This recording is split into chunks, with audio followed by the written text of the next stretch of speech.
मौलाना साहब जो YouTube channel ज़रूर subscribe कंदा। अच्छा साईं, अॼुकल्ह काफ़ी औरतूं पंहिंजे हथनि ते मेहंदी गैर मर्दनि खां लॻाराइनि थियूं, उहो अमल कीअं आहे? अच्छा, हे नाजाइज़ आहे, हराम अमल आहे।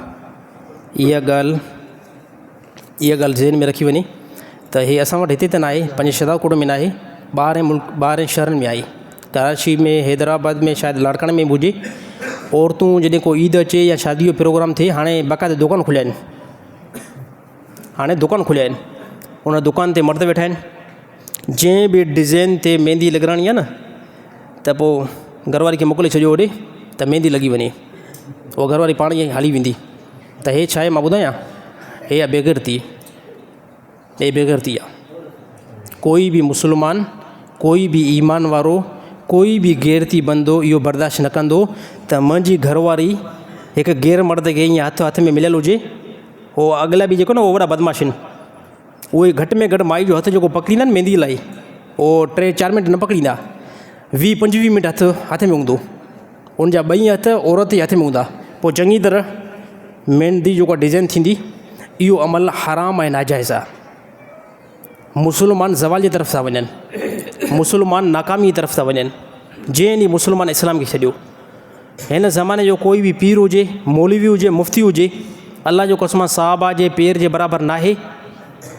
रसूलुल्लाह सल्लल्लाहु अलैहि वसल्लम जी ज़ात आहे। औरतूं आयूं बैत लाइ, मां काफ़ी दफ़ा ॿुधाए चुको आहियां, औरतूं आयूं बैत लाइ। हालांकि बैत हिकु वॾी ॻाल्हि आहे। इस्लाम जी बैत, ख़िलाफ़त जी बैत या पीरी मुर्शिदी जी बैत, इहा हिकु वॾो वैल्यू थी रखे। औरतूं आयूं, साईं असांखे बैत करायो। औरतुनि जी बि ख़्वाहिश हुई त रसूलुल्लाह सल्लल्लाहु अलैहि वसल्लम हथ मुबारक ते हथु पए त हे वॾी असांजे लाइ बरकत आहे। त अल्लाह जे नबी फरमायो बिल्कुलु बि न, हथु जेको आहे नाहे रखिणो हथ ते। हाणे तव्हां हिते अंदाज़ो लॻाए सघो था, रसूलुल्लाह सल्लल्लाहु अलैहि वसल्लम पंहिंजे हथ ते कंहिं बि औरत जो हथु नाहे रखंदा। हालांकि अल्लाह जी ज़ात जो कसम खणी करे ॻाल्हि कयूं था, न उन साहिबिन जी औरतुनि जी दिलि जे अंदरि को वैल्यू वेहंदो, न रसूलुल्लाह सल्लल्लाहु अलैहि वसल्लम जी दिलि जे अंदरि को ख़्यालु ईंदो, बिल्कुलु बि न ईंदो। पोइ बि अल्लाह जे नबी ॾिसो, इहो उम्मत खे हिकिड़ो सबक़ु आहे, उम्मत खे इहो सबक़ु आहे।